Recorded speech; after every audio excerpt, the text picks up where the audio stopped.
Welcome to the All49ers show presented by the Sleeper app. That's Jose Sanchez. I'm Grant Cohn. We're the All49ers. We were holding it down for you in Vegas all week, eating $30 fat burgers. Man, that was not healthy in any way. Can you just tell the people how expensive it was to just try to live in Vegas for a minute? It's not living expensive is where we stayed at. That's the part that's like cheeks. Like you meet any Vegas natives, they hate the strip. That's why the best place to go to is Fremont downtown, but there's just no time. There's just no time to make it over there. Everything was just inconvenient in that sense. But yeah, we didn't really have a choice, right? Like we had to stay. We stayed in the Excalibur. $8 water, Grant. And we had to walk every day to the Mandalay Bay, which is like a 15-minute walk, which is cool. And the only food options were the stuff you could get along the way, which is like fast food. And it just was like double the price that you would get anywhere else. It felt like it felt like you were stuck. I don't know. It was terrible. They got us though. Terrible. They still got us. Like a Nathan's hot dog. Two Nathan's hot dogs are like $16 for Nathan's. Anyway, that's neither here nor there. We need to talk about the 49ers. We're going to look forward. Why you should feel confident about them next year, why you shouldn't feel confident about them next year. We're also going to talk about how they sort of declined as the season went on and if there's a blueprint out on them. But first, we should talk about some news. Apparently, people around the league wouldn't be shocked if Brandon Staley were the next defensive coordinator for the 49ers. What are you hearing on this front, Jose? Florio, man, no, don't do that. I mean, look, I'll say this. I was listening to a little bit of Guy Haberman's points about like they share. John Middlecoff, excuse me. They share the same agent, I think, Kyle Shanahan and Brandon Staley. So I guess that would make sense first and foremost, right? You know, his agent's gonna be like, "Hey, Kyle, I saw you fired your coach. Like, what's up? Like, here's another guy who's pretty much like your stepbrother in terms of the football world because I'm both your guys' agent." But no, after you do your little appropriateness of like, oh, I'll see what's up to him. Keep him far away. I understand that he was an excellent defensive coordinator on like the stats wise, that 2020 COVID year. Like his stats go like they were top 3 in sacks, top 3 in rushing yards per game, top 3 in passing yards per game, scoring defense. Like that defense had it all. That was a great defense, but that was 1 year. And then we got to see how he worked as a head coach, calling the plays for the Chargers. You know, it'd be one thing if he wasn't calling the plays. He was calling the plays, and with a probably arguably the same, if not more, stacked roster. And everything was just completely bad. And my thing about him is, what's one thing that the 49ers defense loves? Like they take pride in their leaders, right? Their culture. And that's something you definitely do not ever saw at one point with the Chargers under Brandon Staley, failing to be held himself accountable, failing to do so many things as a leader. And his team never could buy in. So no, keep him far hell away from this team. He's the last person you want to hire. I'd rather bring Steve Wilkes back than have him be the guy. Yeah. I mean, he has experience in the NFC West. But he was just a defensive coordinator. To your point, he was a defensive coordinator for 1 year, 2020. Before then, he was, his ascent is crazy, man. So quick. He was just hanging around. Let me go through. I'm going to start on Wikipedia real quick. He was just hanging around in college. He was at John Carroll, James Madison, went back to John Carroll, was the defensive coordinator at John Carroll. I don't even know where that is. Somehow Vic Fangio discovered him, brought him to the Bears as an outside linebackers coach, brought him to Denver as an outside linebackers coach, and just the association with Fangio gets him a DC job at the Rams. He's there for 1 year, does a good job, and then he's a head coach. Like, wow, that happened fast. Little experience, very little. And when you look at the 49ers roster, does it look like their coaches, has it ever looked like, even when Shanahan first took over, they're a team that really, Kyle Shanahan's a guy that really looks for that very minimal experience? No. Like, I know he gave DeMeco Ryans essentially his first gig, but that's a former player, a high-level player at that, someone that I think he kind of had experience with in Houston. So this guy would just be like, other than the fact you have that that agents relations, it just makes no sense right now. There's a reason why he's still available right now, right? There's been plenty of defensive coordinator spots that he could have been plucked from, but no one's really tapping his shoulder. Look, I don't have strong feelings about Brandon Staley. I know he did a great job his 1 year at the Rams. I know he's got Vic Fangio and John Fox in his corner, and those are two coaches I respect. So I don't know. But my question, I also respect Steve Wilkes, is where I'm coming from. And my question with Brandon Staley is, why would he be better than Wilkes? Because the issue with the Niners said is, hey, nothing against him as a man or as a mind. It was a bad fit. he didn't know what we want to do. Why is Staley different? Staley runs a 5-man front. Staley does his own thing. I mean, he's from the Vic Fangio tree, not the Robert Saleh, Pete Carroll tree. So wouldn't you be doing the same exact thing, bringing an outsider, no one knows him, ask him to run a scheme he doesn't run? Or are you going to ask the entire defense to run a 3-4 now? Is that what you're going to do for Brandon Staley? Is that what you're going to do? I don't think so. So look, I don't like the Brandon Staley thing. I think it's a bad fit for him. I think it's a bad fit for the Niners. Can you tell us about Daniel Bullock's? Because he seems like the guy, like the next man up inside the organization. Yeah, I would love for him. If you're going internal, you got to go him. Which is kind of funny because I know Kyle Shanahan said a little bit about that disconnect with the defense because Wilkes does have that defensive background. I'm going to call cap on that. It's like, okay, look, I can understand to a degree, but I think from the moment me and you were talking after I relate to you, my sense of interviewing the players is the reason why I believe Bullocks is a good fit is because his mind and the way the players support him. From the moment it seemed pretty obvious over time is Steve Wilkes was kind of viewed as an outsider. I think me and you kind of felt that way. Dude, is he kind of get look at the outsider? Not like they hate him or dislike him, but it's like, look, man, you're coming in, stepping into this championship caliber defense. You got to do things our way because you don't really have a good resume on your hand anyways, right? Wilkes didn't. And look, I advocated for Wilkes last year saying, I think it'd be a good fit. I think I was on the stream. He had head coaching experience, but his DC experience wasn't overwhelming. It's just very, there's a reason why Wilkes for the last 5 years, 6 years has really been one and done everywhere, whether it's Missouri, whether it's Arizona, whether it's Carolina, wherever he's been. Right. Mm-hmm. So not saying he's a terrible person or anything, a terrible coach, but there's a reason why, there's just some reason why he can never find a fit. And here it was always hard. Now you have a guy on your own ranks that you could bring up that's been with you since 2017. And look, Tashawn Gibson had the most to rave about Daniel Bullock's when I asked him about, hey, Tashawn, what can you say about Daniel Bullock's that he's done to your growth to players like Hufanga, yourself, Charvarius Ward, Lenore? And he said, look, DB doesn't get enough credit. I would not be here without if he was not here. And that he's literally a Kyle Shanahan guy where he can go talk about family and then literally out of the middle of nowhere, just be like, so what about cover 2? It's like, what? Whoa, what? So there's a reason why Kyle Shanahan brought him on. He's been there since 2017. And before that, I think he had about 4-5 years of experience with Jacksonville as assistant DB coach, assistant safety, all these things. He's slowly working up the totem pole, the hierarchy of coaching. And it just feels like at this point, he has a solid 8 to 9 years of experience and just the intellect he has, and there's a lot, like I said, there's a lot of players on his resume that he's really groomed and such. I'll say this too. The reason why I also like him, I try to get players, or at least Charvarius Ward off the top of my head. I try to get Charvarius Ward hey, in the OTAs, you mentioned you hope Steve Wilkes, defensive background, can be a guy that gets you to All-Pro. He's never been All-Pro. He's mentioned that. He's like, oh yeah, I would love, I would hope he can get me there. When I asked him on that media night about, hey, you finally had your All-Pro year, you cited Wilkes, what can you say about him that got you there? And he's like, oh yeah, putting me in position. But then but then afterwards, he literally, after he says he put him in position, the whole time he's saying oh, I think it's more so because of me though. And I'm kind of paraphrasing here. He's like, it's pretty much because of me. If I put my head into it, if I lock in, if I'm the one that digs in, I know I can always done it. So I think the difference was with me. And it's whoa, that's kind of a little bit of a different tune from OTAs. Not saying he's poo-pooing Wilkes so much, but it's pretty much look, cool, Wilkes was there, but that was all because of me, baby. All because of All-Pro. So it's the players are saying that. You got Nick Bosa after the game. We weren't prepared because of Wilkes. You got him at what? I think Bosa also said week 7. Yeah, I think he's not adjusting to us yet. When your top caliber players are saying that was done. So I don't think they would say that. They never bought in. Be more patient. They never bought in. Wilkes was screwed. They never bought in. That's why I don't think you bring in Staley. He's another outsider that the players could turn on. I mean, everyone liked Wilkes when they were 5-0, right? They lose a couple games and it's what are you doing? Get out of the booth. What? That's not how we do it here. So they could do that to anyone. It's a very powerful, highly paid defense.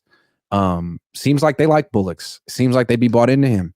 I think that's what the direction they're going to go. That's my best guess.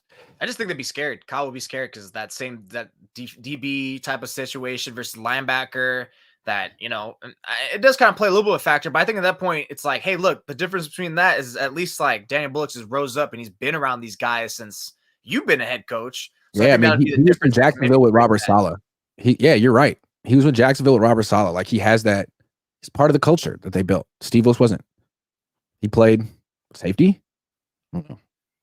Him, yeah. Yeah. All right. So we'll see. I still think Daniel Bullock is the favorite. I wish there would be a prop bet we could bet on this on. Because I'm not sure who else they would look internally, right? Like Kasarik, I think if Kasarik would have had it by now, it seems he's very Johnny content where he's at. Holland, but it doesn't seem like they look at him that way. And I don't know why. Does he even want it? Like that's the thing too. Like to me, like you can also say the same thing as Bullock's want it. And in my head, it's like, well, see, to me, hold on. To me, with Kasarik, the reason he doesn't want it, my best guess is he's already making 7 figures coaching the D line. Like, I don't know that Johnny Holland is making 7 figures coaching linebackers, and I think it'd be a huge raise. Yeah, dude. Yes. I remember last year, someone asked Bobby Turner during offseason, hey man, are you kind of like Chris Kasarik? Like he just doesn't want to be a coordinator. He just wants to be a D-line coach. Are you like that too? Kind of like leading him that direction. And Bobby was like, no, I would have loved to be a offensive coordinator or a head coach, but the owners just never saw me fit to do that. I was like, oh, wow. So you never assume what people want to do. And I feel like a lot of times, not to get racial here, but African-American older coaches get pigeonholed as, hey, this guy knows one thing. He can possibly be, on the fast track to being a coordinator, a head coach like this smart guy over here. And D'Amico Ryans was fast tracked, Saleh was fast tracked, but sometimes there's these longtime position coaches who get stuck, pigeonholed. And I wonder if Johnny Holland has aspirations for more. He's been so successful as a position coach. Like, why not?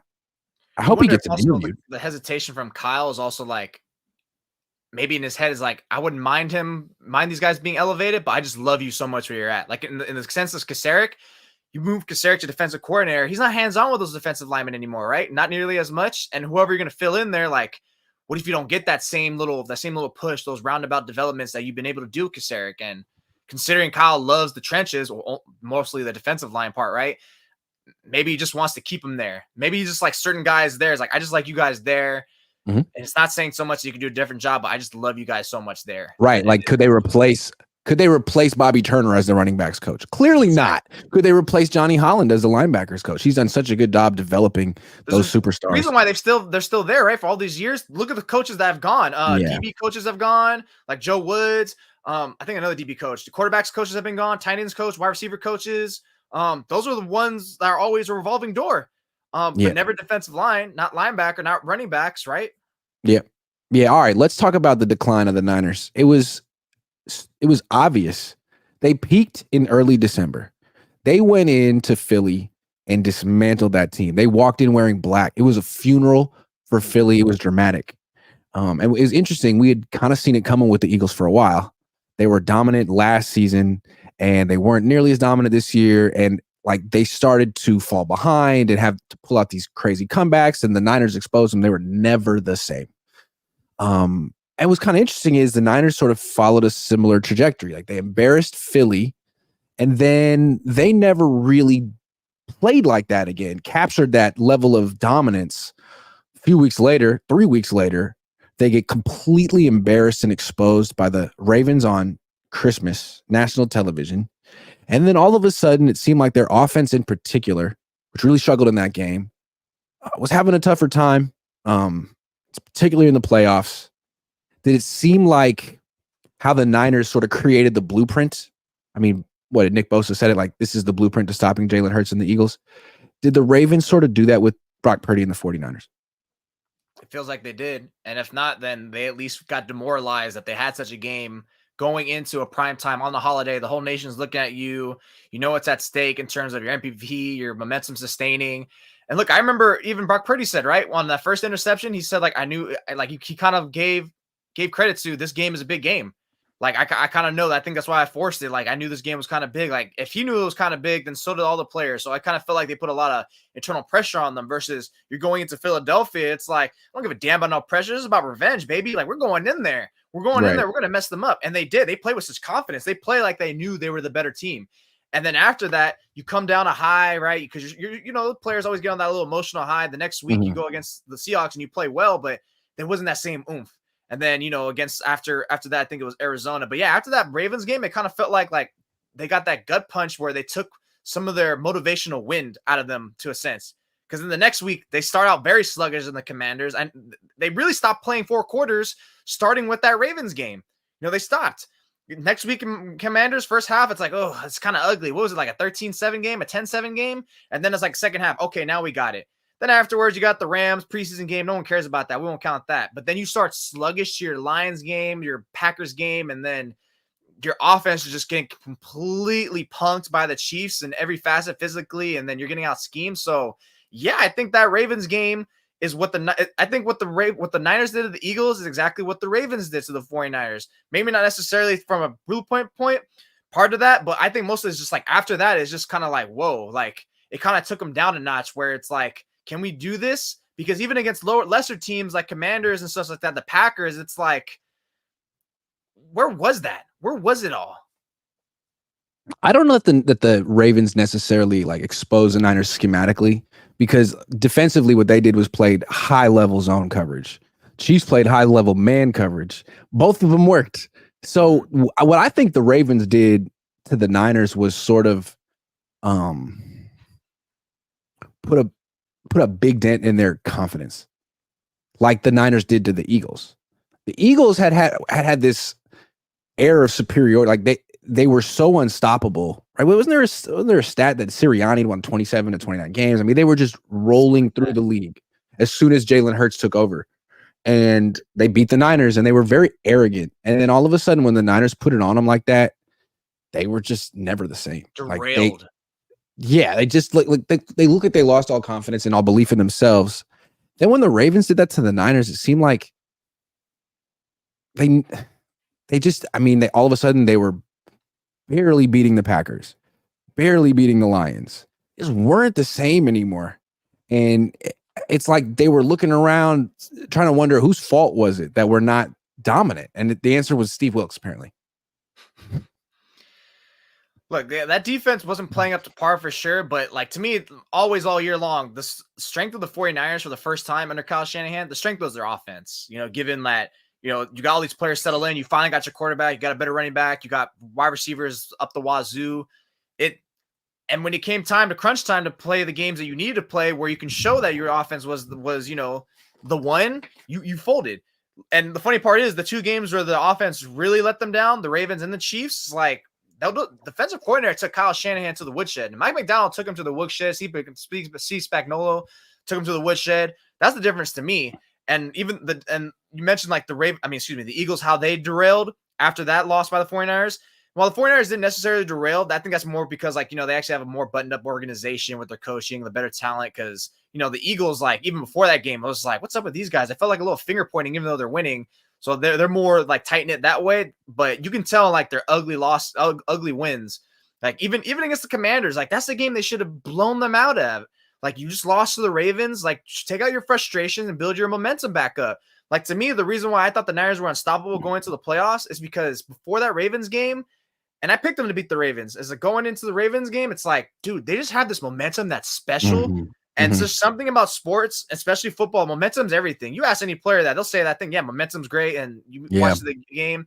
And it just felt like once they lost that momentum, it was like pretty much they were starting from scratch every game. And they're not a team necessarily that can do that, right? Because they don't have they don't have the confidence in it. They don't have that spark that can just get them that way. So it was disappointing to really see. So, and I was telling you, they carry themselves like they're the best team in the league, even though they haven't proven it. Yeah. That's how they always carry themselves. And we were able to do it all year. They had that 3-game losing streak, but they could be like, well, Trent Williams was hurt. Debo was out.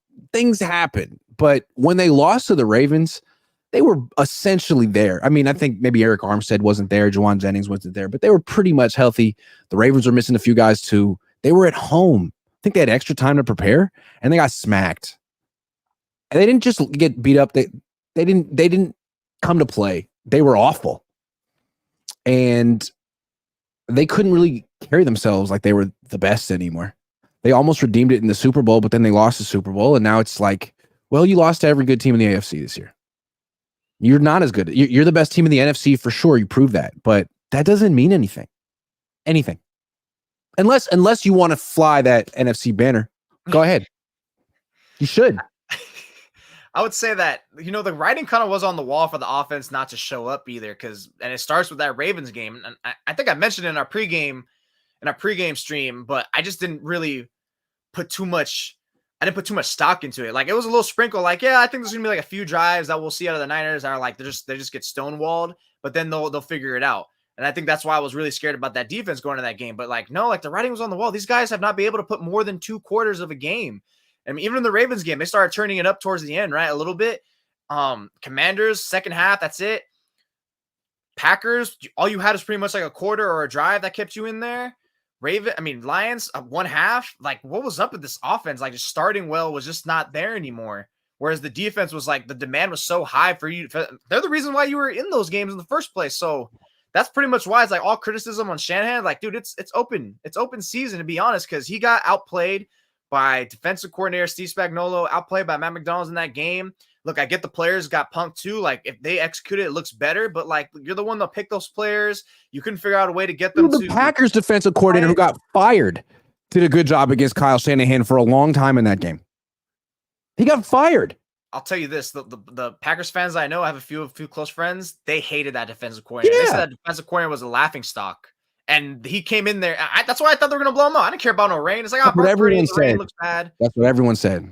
But they should still win 2013, something like that. Maybe it'll be like a closer game, but no, they almost lost. They almost lost. Almost lost. I mean, and what's funny is the defensive coordinator gets held accountable. Fine. But what happened to the offense down the stretch? What happened? You can't say that Brock Purdy fell apart. He didn't pull a Jimmy Garoppolo. I mean, he wasn't as great as he was earlier, but he was still efficient. Oh, he had 6 touchdown passes and 1 pick in the playoffs. He had some dropped for sure. He had some luck, but he was essentially, every quarterback does. Like, he was essentially good. But the offense wasn't great down the stretch. Was it McCaffrey's fault? No. Was it his fault? I don't know. I think just the sense of Wilkes, dude. I just think it's ultimately this the disconnect between coach, what he wanted, and that he just didn't have a trust, and then especially the players. Like, if the players weren't bought in, then he just had to go. Like, I get the results are still good, but it's like, yeah, it's like they know what it's looked like to be uniformly in sync all around, and as good as I just kind of felt like, you know how we talk about the Warriors, how Steve Kerr kind of gets carried. That's kind of felt like a little bit like Wilkes, because I didn't really notice anything he did specifically that was special. Like, for example, why were Spagnuolo's blitzes so effective, but his weren't, but Steve Wilkes weren't? Like, I think he was just sending them. He's like, yeah, just run straight ahead. Where this guy's over here stunting them. He's telling them to go late. He's masking it. Like, there was just a lack. It was kind of too vanilla in everything he did. Yeah. All right, let's take a little break and do some sleeper picks. Okay. Sleeper picks. Okay. Boom. All right, so the Warriors are playing tonight. They're playing Utah. Warriors are 26-26. Utah's 26-29. You been watching the Warriors recently? They lost last night. Last night. They lost last night. But Curry played well. Let's start with him. What you like on here? Points 30.5. Oh God. Over under. Assists and rebounds. Pretty much whatever you want. First quarter points, blocks. How about points? 30.5, more or less. I'm gonna go less, just because he just came off a very hot one. Yeah, it's back to back, right? Yeah. This is a back to back. Yeah. They're on a back to back, so let's go less. Okay. Draymond. How about points for Draymond? What's his points at 8.5? It's at 8.5. Oh man. I'll go less. I feel like he hits less more than he does over. What's up with Clay? Okay. Anything Clay, I'm gonna take under. Okay. Clay, 16.5. Under. I'll take under. Okay. Dude, he's cardio Clay. He's just out there getting cardio. All right, Kaminga. Ooh. How about 5.5 rebounds for Kaminga? 5.5. Oh, does he get boards like that? Let's see. Let's go check it out. Last 5 games, rebounds. He had 8 last night. Did 2 the night before that against Utah. Playing Utah again. I'll go over because he's youngster. He might have to like collapse boards more with everyone sleeping. Okay. All right. How about Podziemski? Pods. 4.5 assists for Podziemski. Let's see what he's done in the last 5 games. I like this about sleeper app. You just see what they did. Last night, 8 assists. Oh. But against Utah on the 12th, 3. But 2 previous games, 7. The averages say it's good. What's the season average? Like 5? Season is probably at 5. I don't know. Oh yeah, 5, 3.5. Oh wow, so he's streaking.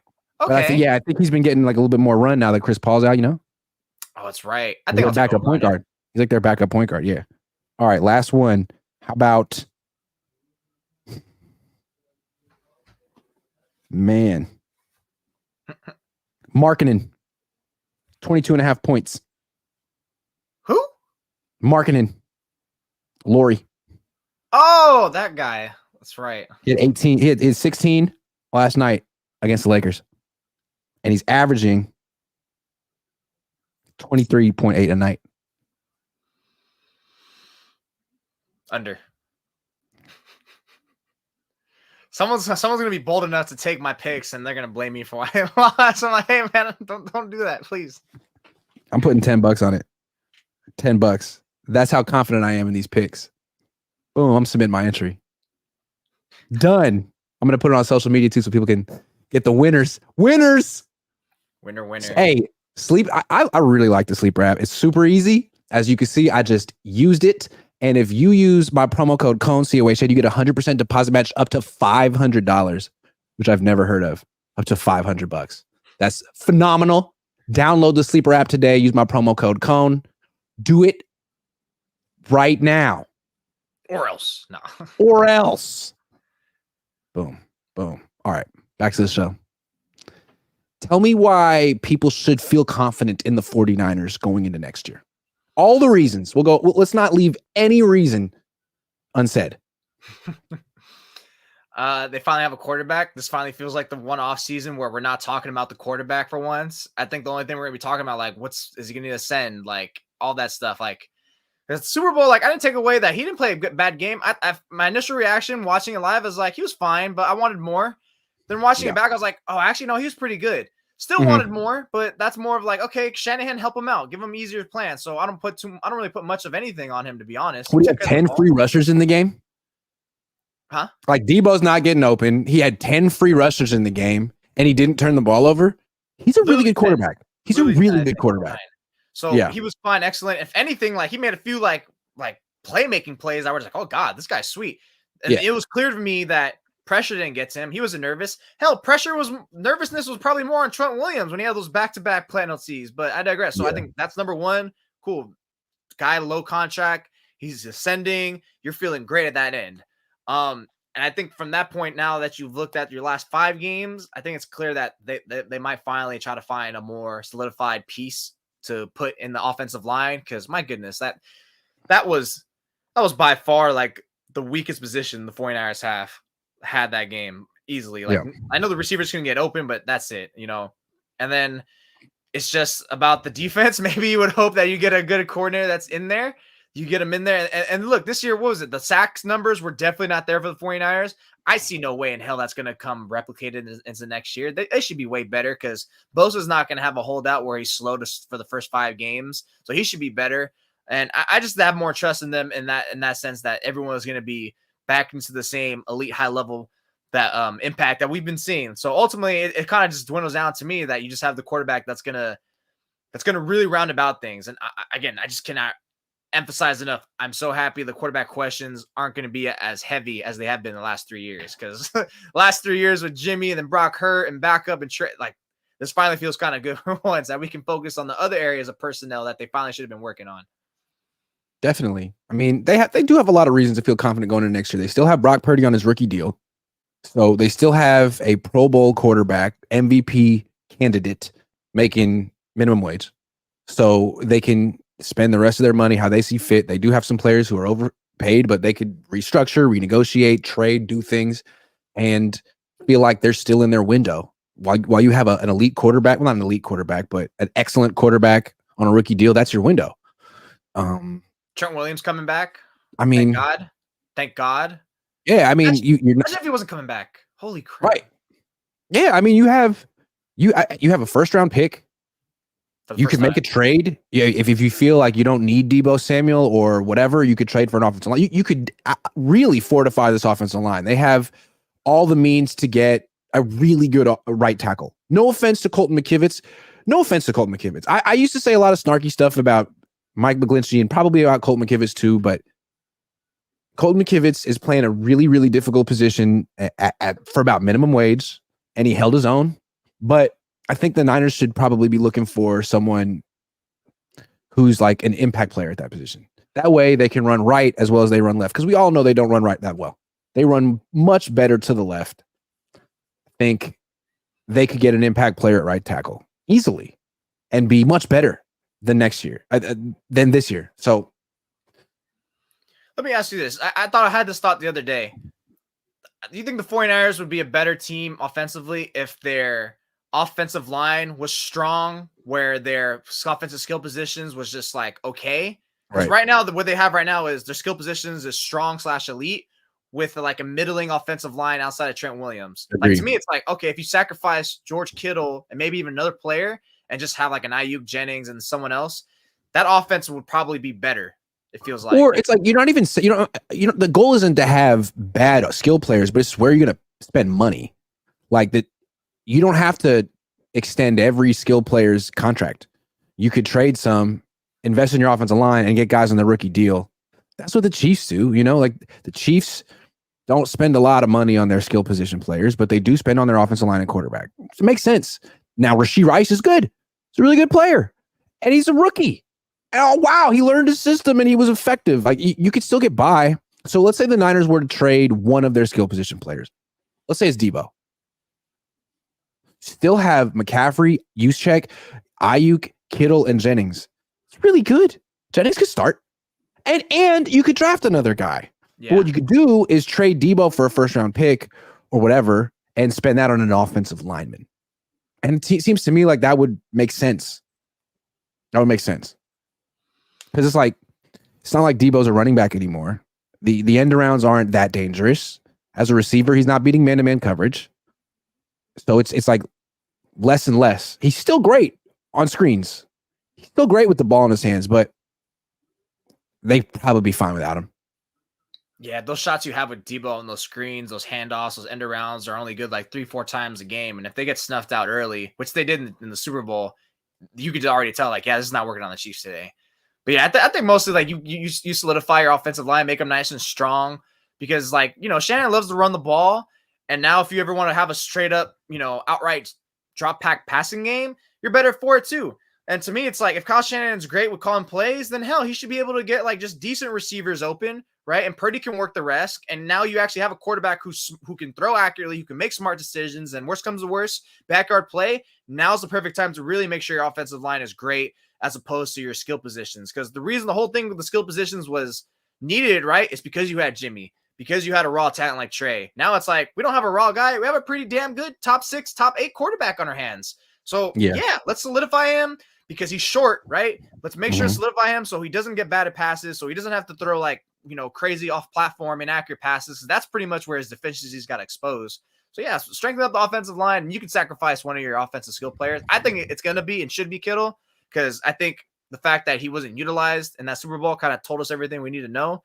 Like, come on, dude, your outside corners are those outside corners were destroying Debo and kind of Ayuk. Why not attack their safeties? Their safeties are good, but Kittle should win that. He's first team All-Pro. Like, no, that's a good point. That's a good point. Kittle got phased out much more so than Brandon Ayuk, and Brandon Ayuk isn't going anywhere. And Debo probably isn't going anywhere. Let's look at what it would cost the 49ers to trade George Kittle. My goodness! Now that you mention it, that could happen. George Kittle. I'm finally on your boat. Trade him. You were just too early. There'd still be $18.9 million in dead cap space, but I don't know. You might be able to get a second for sure, I think, but because he's coming off of All-Pro year and such, that it's kind of like enlightening. So if you're a team, it's like, okay, he's probably got 2 more good years left. It's just the question about this guy gets banged up. But to me, it's like, dude, just get him out, because we just saw finally, again, head-to-head, which tight end's the better tight end. I never want to hear Coy Kittle being the better tight end than Kelsey ever again in my life, because that's never been true, and it never will. Like, great, he can block and he play receiver, but we saw which one took over the game and which one did it or got phased out. I hate to make excuses for George Kittle, who's not my friend, but he needs opportunities. I do feel from him that, and I feel like for whatever reason, Kyle Shanahan hasn't gone to him in critical moments in a long time. which is strange because I think he's better than Kyle Shanahan gives him credit for. I mean, Kyle says all the right things about George, but just from how he divvies up targets, it kind of says something different. And if you look at how the targets were divvied up in the playoffs, man, like it was way too Christian McCaffrey centric. The whole passing game. It's all about Christian and then Debo and then Jawan. Like, what happened to Brandon? No, I don't understand that. Brandon is an elite wide receiver, top 7 for sure, probably top 5. And what, your offensive line isn't good enough? Like your protection. And again, it's not even about the offensive line. I feel like Spencer Burford and Colton McKivitz and Jake Brendel are taking too much heat. Like this was a schematic issue. The other team was bringing one more than the Niners could block consistently. Let's talk about that last play. This is not, we're going off on why you should feel confident, but why you should feel confident. The offensive line isn't that bad. It was a schematic issue. On the last play, Spencer Burford fell on the swords. It's all my fault. Blame me. Dude, one way or another, they had an unblocked rusher on that play. It was either going to be Chris Jones or the other guy. Like, it's not all Spencer Burford's fault. The problem is that there should have been 6 blocking on that play, not 5. So maybe now that Clint Kubiak's gone and they'll have a new pass game coordinator, there's a reason to feel confident. They'll be able to pick up a freaking blitz. But the thing is with that offensive line is, and Ted Wynn actually responded to me, is like, yeah, the quarterback doesn't, and I keep seeing like, well, Purdy should have made those checks. It's like, Nope, when Shannon ever let the quarterback do that? It's the center. That's been clear to me since I started covering in 2019. Like the reason why the center is such a pivotal piece, Alex Mack, Weston Richburg, why they pay these guys is because he wants them to make the call. And I don't know if Brendel made any call. I think he just, obviously it looks like he just stuck with it. So that falls on Shanahan, right? It's like, oh, let's just do the sweep play and just risk it all for the biscuit. It's like, bro, like, it's clear that they've been blitzing you guys. It's been evident as hell. And you're over here running it like it's just going to be a straight up, like their guys down the line versus our guys down the line. So yeah, that's why it's like in the pivotal moments, especially on those 3rd and 4s, 2 of them, Spags took them to the woodshed. Like, if you don't agree with anything else, like maybe it was just player oriented, it's like, look, when the game mattered most, the head coach got punked. Like he did. Yep. It's true. All right. Before we get to our super chats, let's do the other side of this conversation. Why shouldn't you feel confident in the 49ers going into next year? There's a lot of holes you kind of pick on the roster point, but I think first and foremost is just, how do you will yourself, right? This is your 3rd year in a row. And for some of these players, 4 out of 5, right? Yep. It's ended in heartbreak.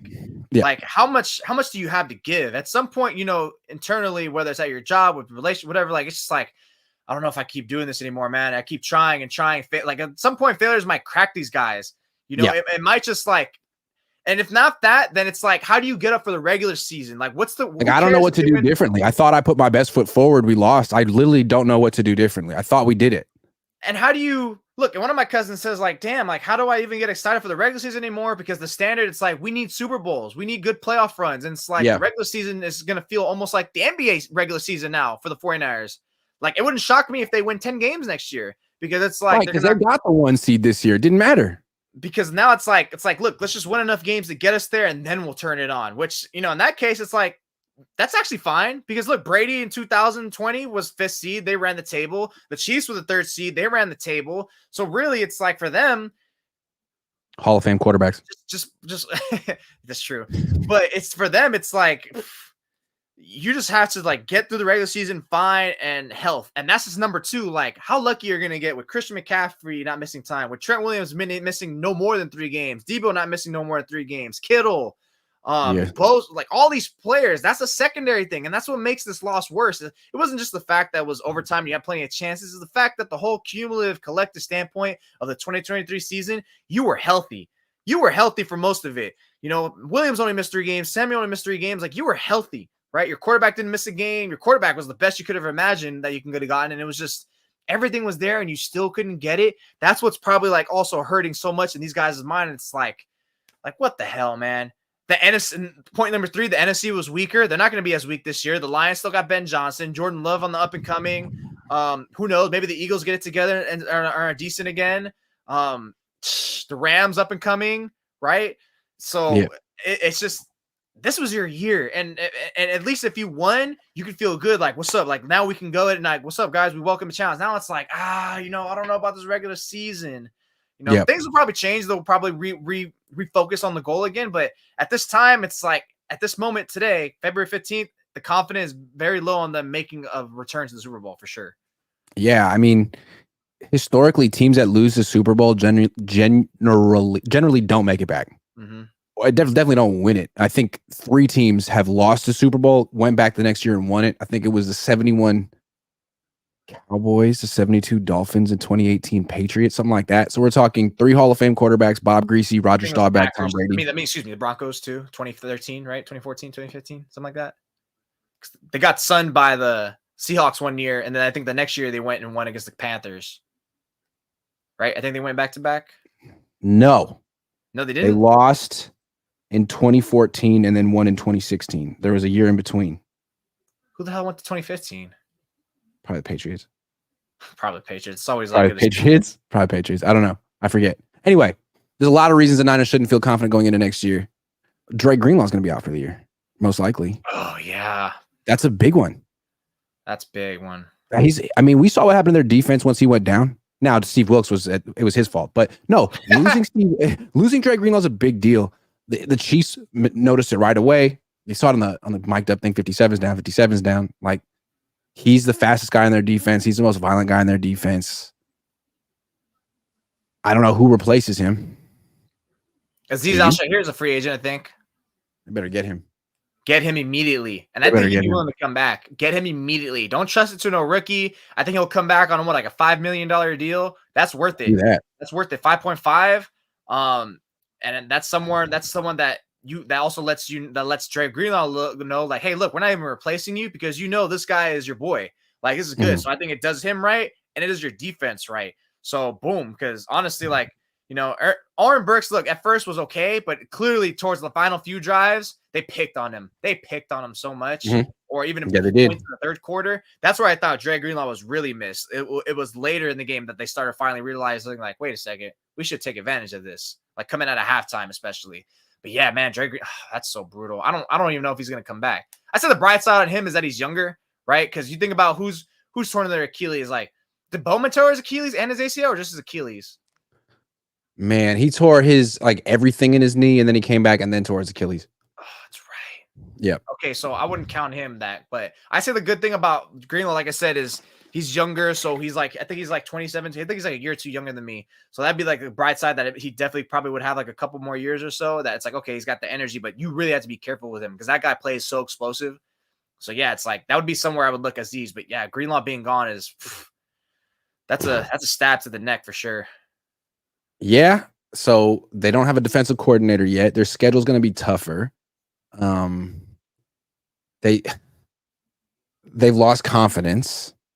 They can't deny the fact that their coach is a choker in the biggest games. Boy, team got older.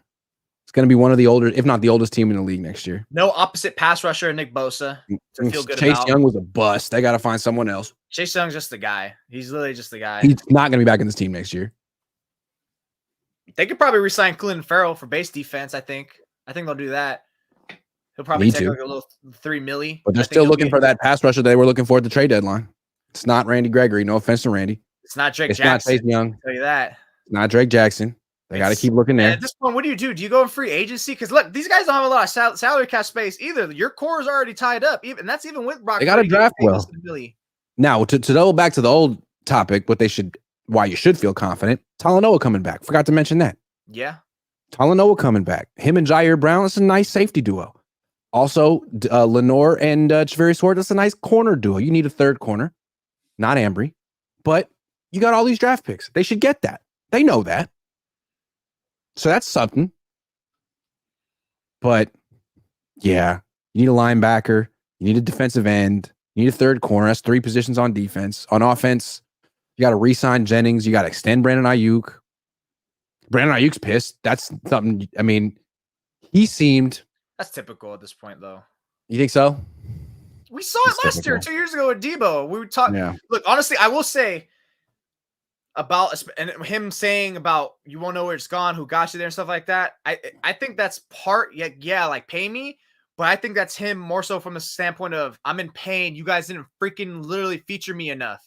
Because they didn't. It didn't feel like there was enough designs. And if there was, he was losing, whether it's because the design was wrong, they knew it, or he just got beat. But it felt like for sure like they didn't try enough. They didn't try enough to look to him. Because honestly, I will say this, there's a few times where I'm watching back the game where my guy is stumbling, meaning he was getting punked on the bump and run on the jam. And makes sense. He's not a built guy. I mean, he's strong as a blocker, but when he's going straight finesse, like shaking people off, like that's his spiel. And Trent McDuffie was a strong enough guy to work his hands and use his leverage and his feet to really throw you off balance. Where Deebo Samuel, it's like, you're not going to bump and run Deebo. Like, he's strong enough to kind of bat you off, but you just got to stay close to his hip because he's not going to shake you. That was the difference that I saw. They were jamming Ayuk or even doubling him, and they were just like, we could just one-on-one Deebo because that's not a spiel, right? He doesn't run routes. We'll take him running routes all day past 5 yards because he's dangerous behind the line of scrimmage and within 5 or even 8 yards. That's where I would feel like was the difference. But at that point, it's like, how do you figure out ways to scheme your guys open? Motion him in, maybe motion Ayuk to get him a running start to split guys and then find a way.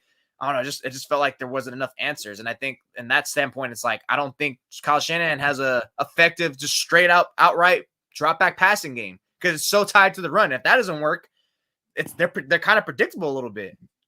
Yeah. Last reason that they shouldn't feel confident or last reason to not feel confident is, I mean, what happened last time they lost a Super Bowl? Oh.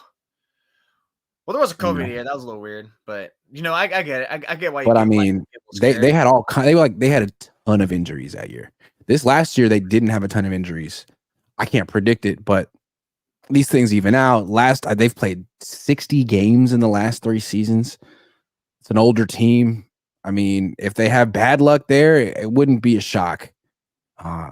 That along with a really tough schedule and a tougher NFC West.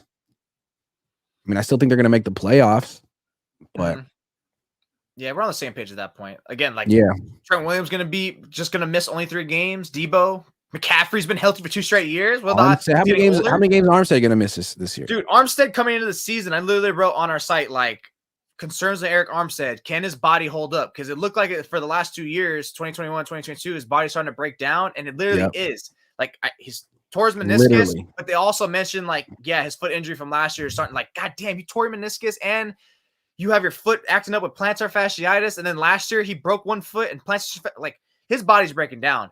His body's back. He's literally becoming like an unreliable player, like great on the field when he's there, but it's like, he's not someone you can bank on, It's just, it makes sense. He's a big dude. He's getting up there in age. He plays powerful. He's in the trenches. Like it makes sense that his body is starting to like deteriorate in a way.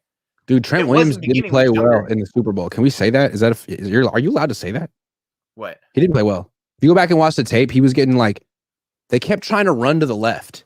And what the Chiefs were doing were just setting the edge with their corners. Like L'Jarius Sneed was knocking Trent Williams back when they tried to run to the left. That was crazy. I saw that one, yeah. Crazy. Yeah. All right, let's take some super chats. Matt McEwen says, Grant, Jose is not allowed to talk about Brandon Ayuk. Matt's cool. He's saying that because of the Christmas Day tweet I said, so he's giving me shit.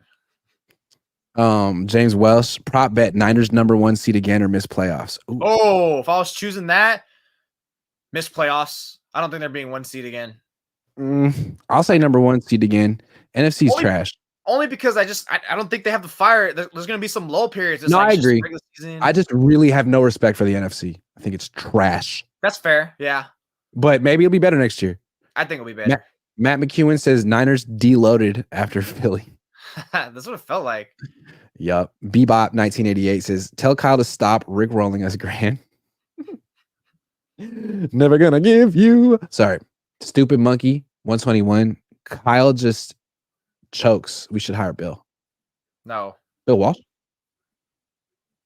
Matt McEwen says trade Debo, get assets, live with the cap hit. I can see that. I would do that. There's got to be some way they can mitigate that. I don't know. Fish and Chip says the O-line proved Brock wasn't surrounded by elites. To me, it's not an. I don't know. The O-line didn't get beat one-on-one. I'll say their best players on the 49ers, they have what, 5 All-Pros, right? 5 All-Pros, first and second team. Mm-hmm. How many All-Pros did the Chiefs have? 2, McDuffie and Chris Jones. And when it came to that, they made their best players on the 49ers made their players who were just good or average look great. Like that Chanel linebacker, why was he one of the best defensive? Why was he one of the best players in the game? Why was he making a lot of these guys look average? Like it was crazy to me. Like, wow, in the times where you needed your best players to have your A+ players to be A+, they were B- or C+. That was crazy to me watching that. They were getting beat by no-name guys. That was the first time I ever heard that name, Chanel. Like, what? What? Like, okay. James Welsh says Niners build O-line this year, draft new quarterback 2025. You know who the scapegoat will be next year? Purdy. You know this, man. Interesting. Unless is Purdy, he getting? I haven't thought of that. He's too good to be a scapegoat. I think he's too good. How are you gonna scapegoat him? Now, if he starts throwing a bunch of picks, you can do it. Badly until if he starts throwing picks, yeah, unless you're throwing like 15 picks for only 23 tugs, then it's like, whoa, that's true. Whoa, starts throwing picks, 5 fumbles. We know he has it in him. Peppa Pig says, "What's up with your bad attitude, Grant?" I don't know. Trying to have a good attitude. He's depressed because he's secretly a Niner fan. And that's why he's kind of hurt that they lost. El Penguin says, Grant, this Super Bowl blunder is unacceptable. Kyle needs to be fired, and if not, he should be forced to make a public apology, take responsibility. Will enough critical media force Jed's hand?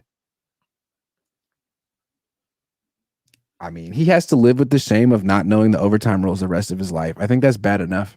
Look, I'm all for criticizing him, but enough with the firing him, man. He's still a good coach. Jeez. Yeah, good at losing Super Bowls. Andrew Menard says the players are taking responsibility. Sorry. He's the 2020s Andy Reid now. It's official. I'm gonna write that up next week. Andy Reid made him the Andy Reid of 2000s. He's officially that. We'll see. But yeah, I want you to write it up. Andrew says the players are taking responsibility, but not Kyle. If the leader doesn't take responsibility, it doesn't demonstrate commitment to the players and fans. Kyle is committed to himself, not confident. I agree with that. I do. Why is Spencer Burford taking more responsibility than Kyle Shanahan? That shouldn't happen. Brock Purdy blamed himself when it definitely had nothing to do with him. Exactly. You know, your offensive scheme couldn't pick up a blitz. You had no solutions for this, and it's Spencer Burford's fault. Come on, Remember, Kyle. I asked Purdy if he saw anything different than on film in this game. He says, "Oh yeah, they played a lot more man." I was like, "Oh, okay, Kyle." So you weren't prepared either by your coach. Which is funny because someone said I think the Chiefs were 4th or 7th, were top 7 in man coverage rates. So it's like, how did you not? I think it's because something about when they run blitz, they do a little more zone behind them than man. So I think that's why. I don't know. Someone's gonna answer that. Someone more elite than me. I feel it. Matt McEwen for linebacker. What about Jalen Winters? Jalen played pretty well in the preseason, but they're like they're like as unproven as you could get. But they got him. See what happens in the offseason. Probably need to. Can they sign Quan? No. Go for Aziz, please. David Sante says, listening to you and Coach earlier, but I was too late. Below was my comment. You know what our problem is? You guys are not talking to Kyle directly. They are. He just dogs you guys. Remember last year after the someone asked him like, hey, you ever have regrets about that play action pass or something about your quarterbacks and their injuries? And he's being smart. He's like, oh, I'm sorry for getting. It's like, dude, like, just say you got the play. You wish you had that back. Like, we know you know it was wrong. Yep. Do we have a list of 7 scapegoats? Yeah. Spencer Burford, Dylon. Percy Robinson, Bullocks and Holland as DC, maybe. Fish and chips. Is Kyle Shanahan, if Kyle Shanahan is Andy Reid, Super Bowl ring in 2040, ready for that? 2040. Oh, it would be 2040, 16 years from now. I think that's after. Wow. Yeah, that's true. I'll be in my 50s. That'll be fun. RXN says, should the Niners sign Ron Rivera? No. I'm telling you, man, I don't think you can bring in an outsider. I think these players are really powerful, and they'll look what they did to Steve Wilkes. Look what they did to him. What if they sign Aziz? Mike Vrabel comes aboard. Aziz gives like, hey, this guy's cool, guys, because that was his head coach. That'd be something around about. I don't like the idea of Belichick, though. Maybe I'm foolish thinking that. I don't know. I don't like the idea of that for some reason. I like Vrabel because I think he's kind of a player's coach and knows his stuff. proven longtime coordinator. With Why would potential. Bill Belichick want to be a coordinator, but someone like Pete Carroll wouldn't? Like, what? Why? Why are we even talking about that? I wouldn't want Pete Carroll though. His defense has sucked for years. So I don't want him. Vrabel or Bullocks for me, to be honest. Bullocks 1, Vrabel 2. I feel like there's got to be someone we're not talking about that's just gonna randomly be the defensive coordinator. It's gonna be like, you picked him. I feel like that's what's gonna happen. It's gonna be Bullocks. It's gonna be Bullocks. I'd be surprised. Anyway, Kyle, make the same mistake. Bring in another outsider. Tell him to change the scheme. Do it again, dude. Please. Yeah, hire Grant. I'm sure. Yeah, hire me. I'm ready. He's going to use the Madden playbook. Engage 8 every time. Just ask Madden. That's what this. What would you do, John? Those are the worst Can you plays. still do that? Can you still ask Madden? No. No, because they give you the stupidest plays when you ask Madden, and they never work. No. Sorry, John. The play creatives in that game are so bad. I like to like spread them out and then create my hot routes and then just motion in and out like I'm like cute, like a McVay and something like that. That's you. I like that. So it's fun. I like my cousin gets pissed off. The cousin you met, I'm like 30-1 against him. He'll tell you like, I hate playing against you. Always lose. I'm like, yeah, because you just call the same crap over and over again. It's funny. I gotta get video games. That's what I'm missing in my life. Video games, because that's always a good source. You know, like let me spend 2 hours playing video games. It'd be fun. If you're trying to be a homebody, which I'm gonna be for a minute, yeah, that's a good way to like burn your time. Yeah. Hold on. Jad says, I'd rather put my teeth and watch Staley call plays. Me too. Keep that clown out. He should have got fired. Oh my god! I almost like I secretly kind of hate him. He just pisses me off. This is the way he calls things. Like, what is this guy doing? And he had. I think the reason I'm pissed off is the way he handles his press conferences. Like, he has a sense of superiority. Like, Jesus, not even Kyle Shanahan's like that. At least he's more like he's done more. Like, what have you done? I'm open-minded to Staley. Again, John Fox, Vic Fangio. He's got some good people he could call up during the week and say, what would you do? Although Fangio's working for someone, right? The Eagles? Yeah. Why did I read that Florio says he has like Staley understands like the Seattle cover 3? Where does he get that branch from? Like he knows how to play it. If he wants to adapt to that kind of style that the Niners kind of use as a base a little bit.